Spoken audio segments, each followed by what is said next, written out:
제가 다니던 이 중학교는 제가 졸업할 때 3회였습니다. 학교가 이제 신생학교였고, 그 당시 울산은 제가 초등학교도 졸업할 때 7회였을 정도로 이제 막 피어나는 그러한 도시였습니다. 제가 1학년 때쯤에 우리 교장 선생님께서 새로 부임을 하셨습니다. 시골 할아버지와 같이 푸근한 인상을 풍기셨던 이 교장 선생님께서는 풍기는 인상처럼 봄이 되자 학교 교실 앞 이 2개의 큰 화단에다가 엄청난 양의 인분을 뿌리기 시작했습니다. 그 냄새가 지금까지 잊혀지지 않을 정도입니다. 말이 좋아 인분이지 사실 똥냄새죠. 똥냄새가 그 학교를 가득했어요. 냄새가 한 2-3달 정도 지속되었던 것 같습니다. 근데 저희 학교 앞에는 시립도서관이 있었고, 학교 뒤편에는 아파트, 옆편에도 이제 아파트가 있었습니다. 그래서 지금 같았으면 아마 민원이 제기됐을 거지만, 그 당시는 교장 선생님께서는 그런 것하고 아랑곳하지 않으시고, 그분은 인분을 쫙 뿌리신 다음에, 그런 다음에 옛날에 소사라고 그러셨죠. 그 학교에 관리하시는 분들과 함께 장화를 신고 씨를 뿌리셨어요. 그래서 그 모습이 지금도 기억이 납니다. 왜 이렇게 하실까? 냄새는 계속 나고요. 그리고 냄새가 나니까 똥파리들이 그렇게 많이 왔어요. 그러니까 학교의 문을 열 수가 없는 거죠. 더워도 문을 열 수가 없고 계속 닫힌 상태로 놔둬야 했습니다. 지금의 학교가 뭐 에어컨도 있고 선풍기도 있지만 그 당시는 그런 게 전혀 없었습니다. 지대도 높아서 이게 쉽지가 않은 그러한 모습이 있었습니다. 그래서 오늘 말씀으로 좀 잠깐 돌아가 보시면요. 오늘 우리가 읽은 이 시편 56편은 다윗의 시라고 되어 있습니다. 시편은 총 150편으로 되어 있습니다. 이번 주에 여러분 통도 가실 때 41편이 끝나면 42편 위에 제2권이라고 되어 있는 것을 볼 수 있을 겁니다. 시편은 화면 한번 띄워봐 주실까요? 총 150편으로 되어 있는데 그 중에 1편부터 41편까지를 한 권, 그리고 2권부터 이런 식으로 되어 있어서 총 5권의 시편이 나눠져 있습니다. 그리고 시편의 그 내용들을 보면 1편부터 41편까지는 창세기, 창조에 관한 내용이 많고, 그 다음에 2권에는 출애굽기, 이런 식으로 모세 오경의 내용을 담고 있는 것이 바로 시편의 내용입니다. 그 중에 150편 중에 다윗이 쓴 게 몇 편일까요? 무려 73편입니다.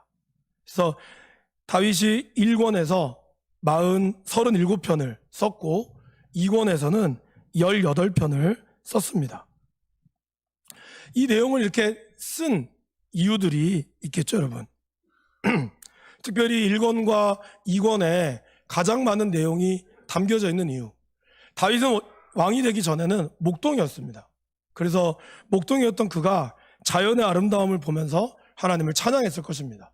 그래서 1권에는 하나님을 찬양하는, 하나님의 아름다운 자연을 찬양하는 내용이 많이 담겨져 있고, 2권은 출애굽기죠. 여러분, 출애굽기는 내용이 어떤 걸까요? 출애굽기는 구원이죠. 이스라엘 백성들을, 애굽에 있던 이스라엘 백성들을 구원하신, 그래도 우리를 구원하신 하나님의 말씀이 담겨져 있었고, 바로 다윗이 하나님의 구원하심을 따라 살아왔던 모습이 많기 때문에 2권에서 하나님의 구원에 담겨져 있는 이 2편 말씀을, 2권 말씀을 많이 썼다라고 우리는 볼 수 있습니다. 오늘 우리가 읽은 시편 56편 말씀이 그렇죠. 여러분 56편 성경책 갖고 계시면 보시면 앞부분에 우리가 이걸 표제라고 하거든요. 표제에 이렇게 되어 있습니다. 다윗의 믹담시, 그죠? 그리고 인도자를 따라 요낫, 엘렘, 르호김에 맞춘 노래. 그리고 세 번째는 다윗이 가드에서 블레셋인에게 잡힌 때라고 나와 있습니다. 자, 먼저 여러분, 믹담이라는 게 무슨 뜻일까요? 믹담은 구속, 속죄의 송가라고 할 수 있습니다. 그러니까 우리를 구원하신 그 시라는 뜻이고, 또 원래 이 믹담이라고 하는 히브리어 단어는 황금을 뜻하는 케템에서 나왔다고 해서 이 믹담시는 다른 말로 황금시라고 얘기하기도 합니다. 160편 중에 총 6편이 믹담시로 되어 있는데 그 중에 다 6편 모두 다 다윗의 믹담시로 되어 있습니다.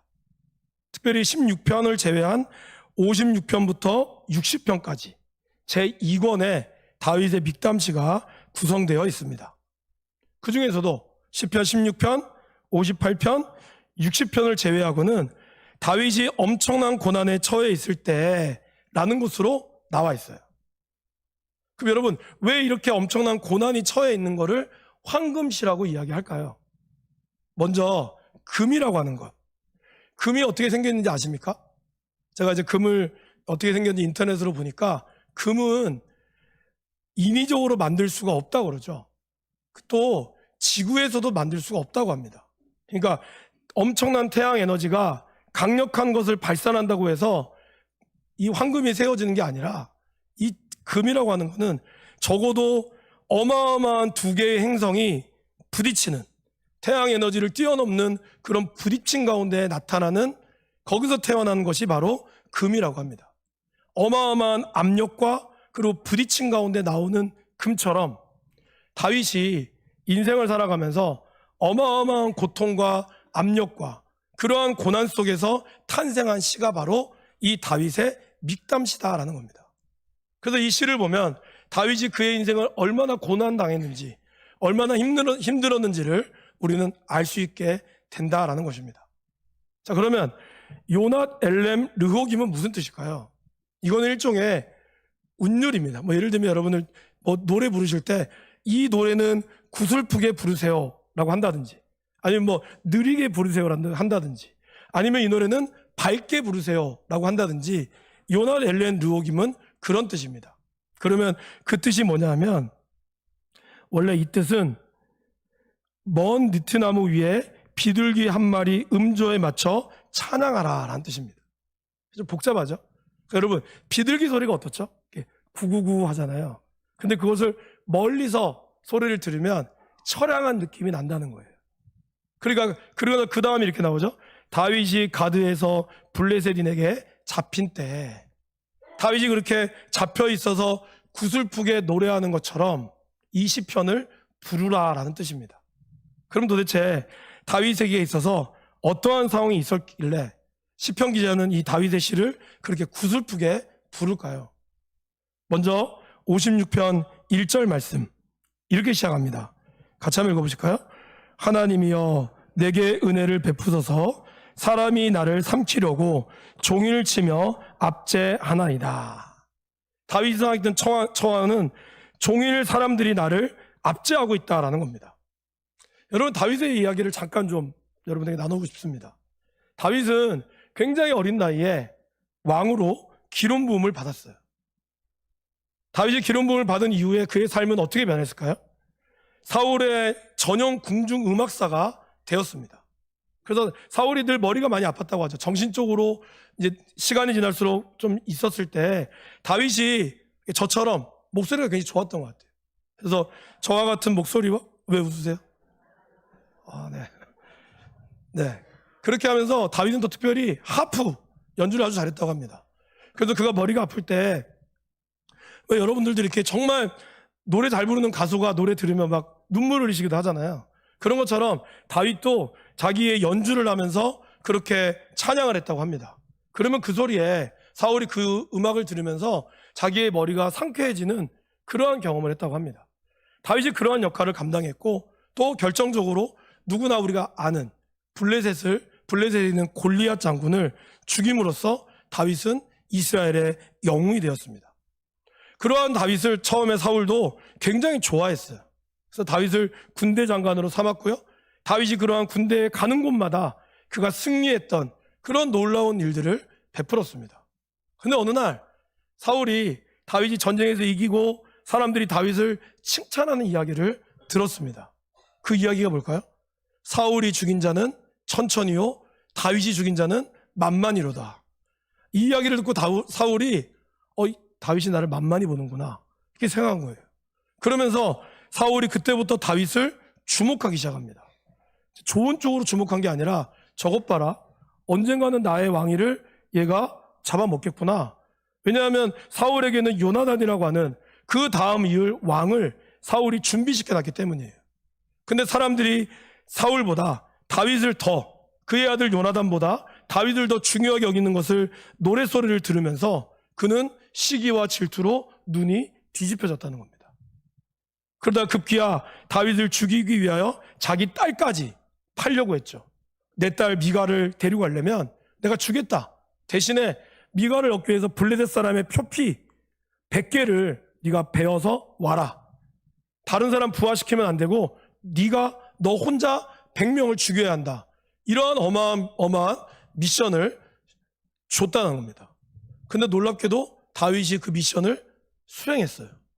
그러니까 사울은 더 다윗을 죽이려고 할 수밖에 없었다라는 것입니다. 여러분, 사울의 죄로 인하여 다윗을 왕으로 삼으셨다면 이제 어떻게 됐을까요? 사실 다윗이 기름 부음을 받은 것은 사울이 왕이 된 지 얼마 안 됐을 때입니다. 그렇다면 사울이 왕으로부터 하나님 앞에 버림받은 이유는 죄 때문이었어요. 그럼 하나님이 이스라엘을 좀 평안하게 하려면 죄 지은 사울을 빨리 없애고 기름 부은 다윗을 빨리 왕으로 세우면 좋았잖아요. 근데 그때부터 사울은 40년 동안 왕으로 통치합니다. 그리고 다윗은 사울의 시기와 질투에 눈이 멀어서 무려 13년 동안 그는 광야에서 도망자의 생활을 하게 됩니다. 근데 다윗이 처음에 도망가자마자 가장 먼저 간 곳은 배가 고파서 얻었던 아히멜렉 제사장의 집이었고, 거기서 그는 자기의 무기인 골리앗의 칼과 그리고 먹을 떡을 얻게 됐어요. 그리고 그가 가만히 이스라엘 우리로 치면 서울에서 나와서 자기가 도망갈 곳을 찾아보니까 아무도 자기가 찾을 곳이 없다라는 걸 느꼈습니다. 그러면서 그가 간 곳이 어딜까요? 바로 블레셋이죠. 그것이 바로 오늘 말씀인 21장 11절의 말씀입니다.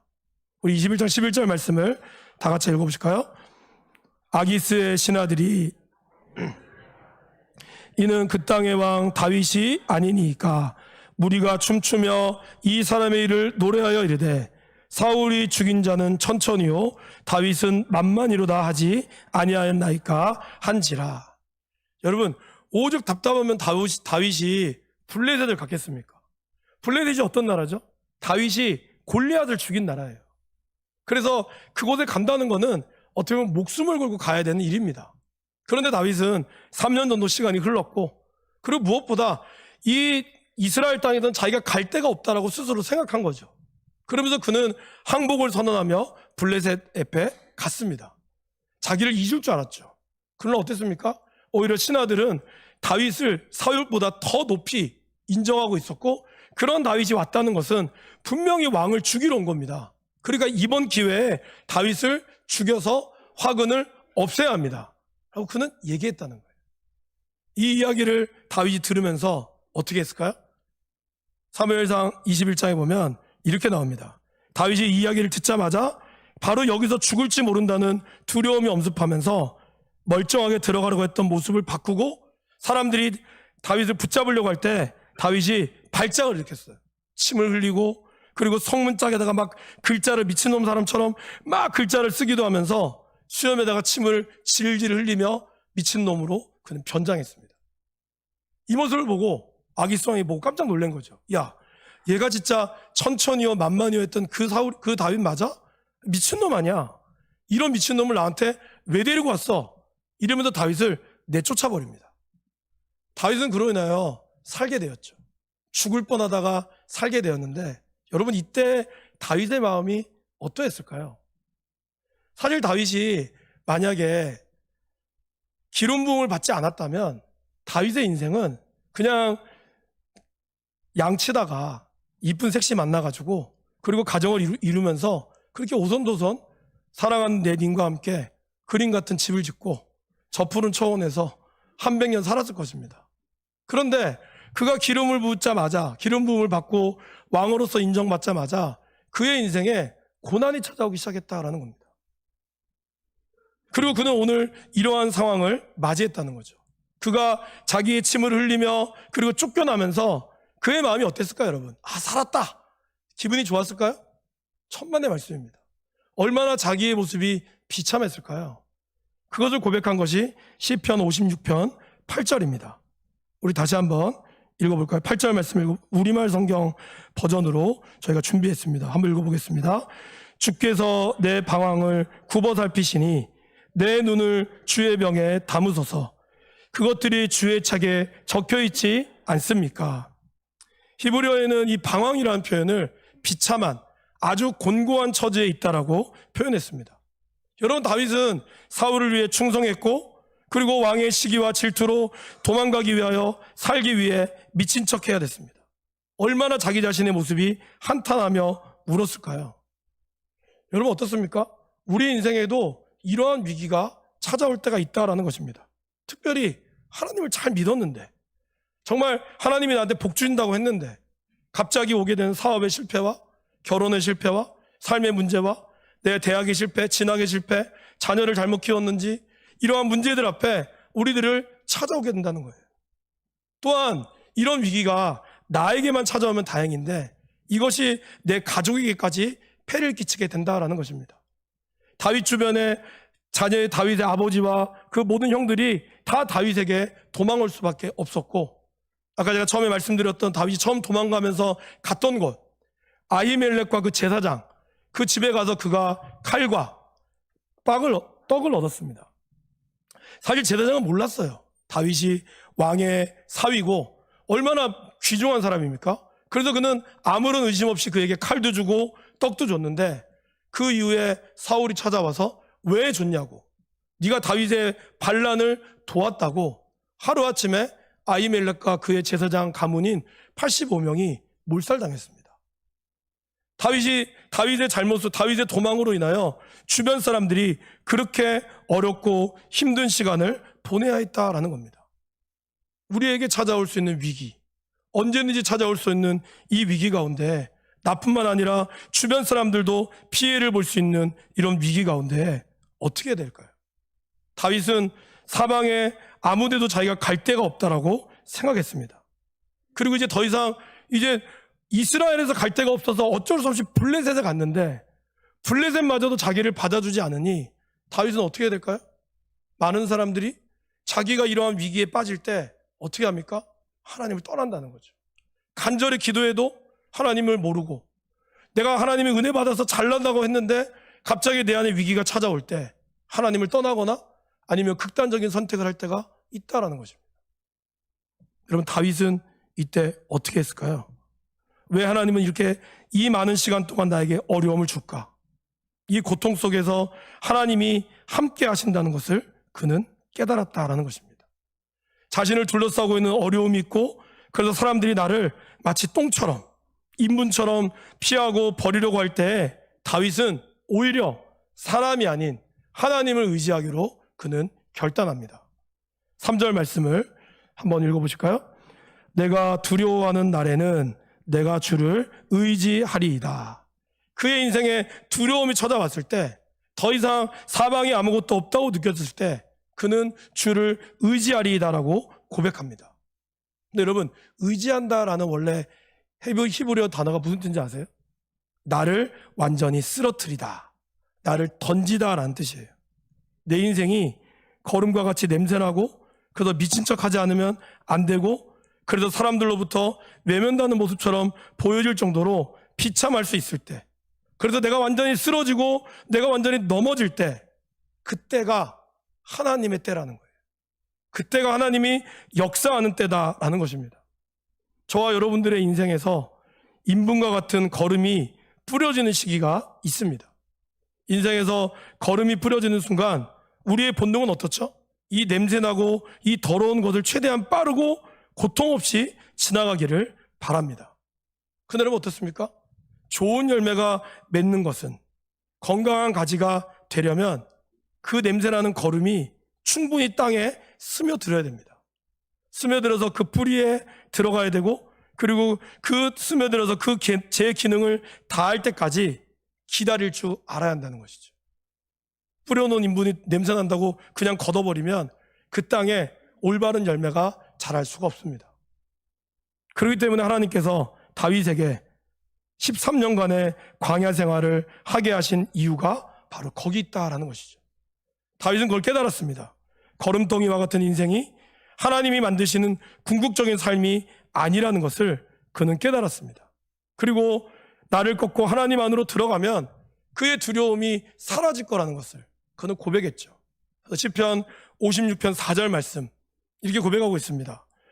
내가 하나님을 의지하고 그 말씀을 찬송하올지라. 내가 하나님을 의지하였은즉 두려워하지 아니하리니 혈육을 가진 사람이 내게 어찌하리이까. 혈육 가진 사람 누굴까요? 이 땅의 사람들이라는 거예요. 지금 사방에 다 나를 죽이려는 사람밖에 없고, 여러분 그렇잖아요. 내가 뭔가 두려움에 쌓이면 나에게 친절을 베푸는 사람도 괜히 나한테 와서 해코지 하는 것처럼 보이죠. 우리의 눈이 그렇습니다. 그죠? 내가 누군가에 쫓기고 있으면 조금만 나를 쳐다보기만 해도 저 사람이 나를 쫓아오는 사람인가? 우리는 그렇게 두려워합니다. 다윗이 그랬다는 거예요. 지금 사방에 적밖에 없어요. 그래서 자기가 선택한 곳이 어땠죠? 블레셋이었어요. 사실 블레셋은 가면 안 되는 거 알면서도 자기는 갔어요. 주변에 나에게 오는 두려움밖에 없다고 생각했는데 그가 하나님을 의지하기 시작하자 그에게는 내가 하나님을 의지하였은즉 두려워하지 않을 것이고 혈육을 가진 어떤 사람도 나를 어찌할 수 없다는 것을 그는 믿었다라는 것입니다. 사무엘상 우리가 21장 말씀을 제가 잠깐 읽었습니다. 23장에서 어떠한 변화가 일어난지 아십니까? 그의 광야 생활이 끝났을까요? 아니에요. 그때부터 그는 10년이 넘는 광야 생활을 계속합니다. 근데 23장에서 다윗의 변화가 있습니다. 뭘까요? 다윗이 여호와께 묻기 시작했다는 거예요. 그 전까지 그가 도망 다녔을 때는 묻지 않았습니다. 근데 23장에 보면 하나님 내가 어디로 갈까요? 하나님 내가 어디로 가야 할까요? 그가 여호와께 묻기 시작했다는 거예요.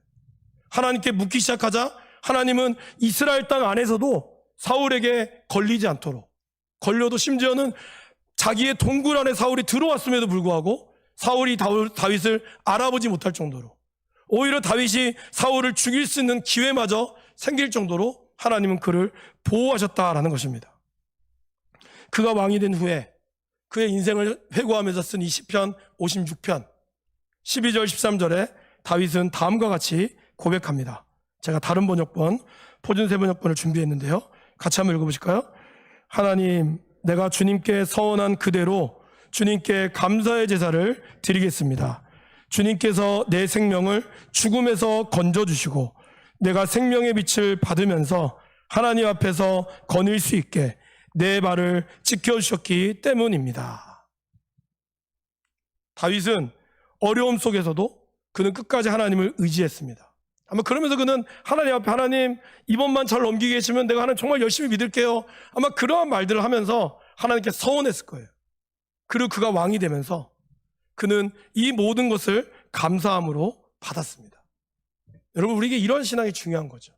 하나님이 저와 여러분들을 어려울 때 함께 하셨고 지금도 동행하시지만 우리의 감사의 내용이 생길 때 기쁨으로 그분 앞에 감사의 예배를 드릴 수 있는 것, 그것을 기억하는 것. 다윗은 그것을 기억했다라는 것입니다. 그러면서 그가 하나님을 의지한 것이 지금 왕으로서 내가 아름다운 열매를 맺게 되었다는 것을 고백하고 있다라는 것입니다. 여러분 제가 중학교 때 그렇게 거름 냄새를 풍겼던 그 땅은 어떻게 됐을까요? 다 짐작하셨겠지만 가을이 되자 똥냄새 가득했던 그 땅에 심어졌던 씨앗들로 인해 아름다운 꽃들이 만발하기 시작했어요. 파리는 없어지고 꿀들이, 벌들이 모여들기 시작했습니다. 그래서 많은 아파트 주민들이 그 꽃을 보기 위해서, 그 당시는 지금처럼 막 이런 공원들이 많이 없었거든요. 그래서 학교에 그거를 보기 위하여 많은 사람들이 온 기억이 납니다. 놀라운 사실은 그렇게 고생했던 그 똥냄새가 그 꽃들에게서는 나지 않는다는 거예요. 그래서 오늘 설교의 제목처럼 열매에는 거름 냄새가 나지 않습니다. 그렇지 않습니까? 제가 우리 교회 성도님들을 신방하면서 제가 가장 많이 물은 게 그거예요. 몇 살이세요? 대부분 다 동안이셔서. 또 하나는 그분들의 지금 모습을 보면 이전에 그렇게 고생했던 얼굴이 아니에요. 그리고 흔적이 없어요. 그래서 제가 많이 여쭤봐요. 진짜 그렇게 고생하셨냐고.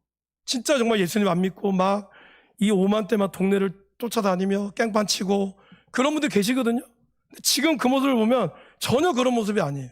너무 놀라는 거죠. 왜 그럴까요, 여러분?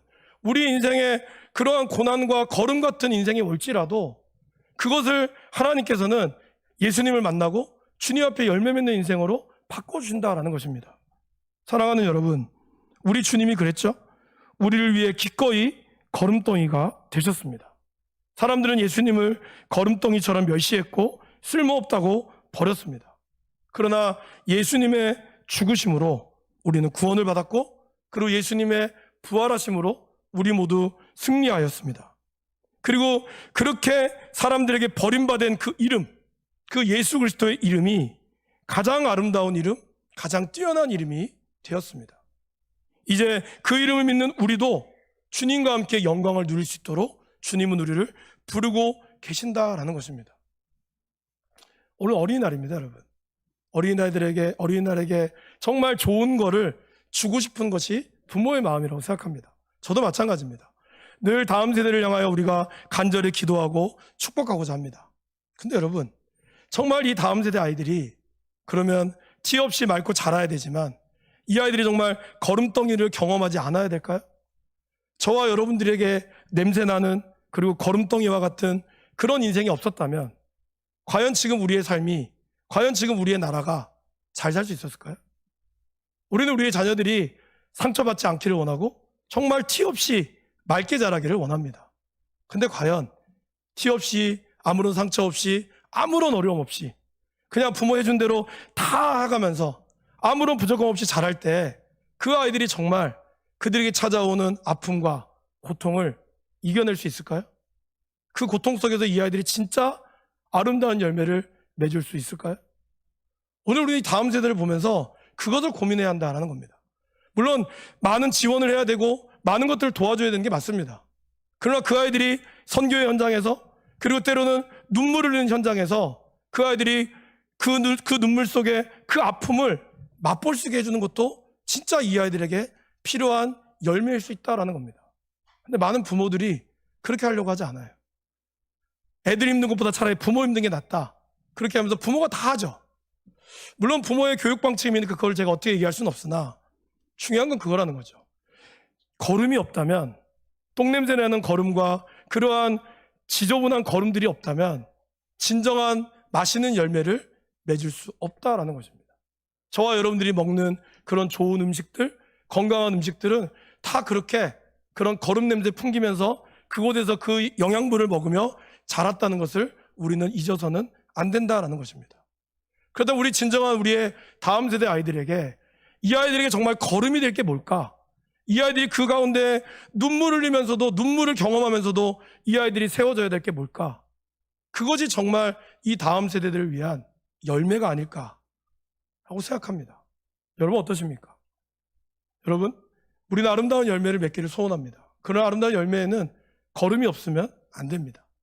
그 거름덩이가 있어야 되고 누군가는 그 거름덩이의 역할을 감당해야 됩니다. 눈물이 있어야 되고, 그런 가운데 사람들의 희생과 그리고 그 가운데 버림받음이 있다 할지라도 그것이 지나면 아름다운 향기만이 나게 될 것이고 우리는 그것을 추억하며 살아가게 된다라는 것입니다. 십자가의 길을 걸어간다는 것은 바로 그겁니다. 이 아이들이 짊어져야 될 십자가를 부모가 기꺼이 줘야 됩니다. 우리가 걸어야 될 십자가를 우리가 기꺼이 지며 나아가야 됩니다. 그래야 십자가의 너머에 있는 부활의 영광과 아름다운 열매가 맺힐 것이기 때문이다라는 것입니다. 저와 여러분들이 그러한 그리스도의 예수님의 말씀을 읽고 그분의 고난에 기꺼이 동참하며 그 가운데 삶의 아름다운 열매를 맺고 그 열매를 통해 나오는 향기로 이 땅에 있는 사람들을 구원의 자리로 이끌어갈 수 있기를 주님의 이름으로 간절히 축원합니다.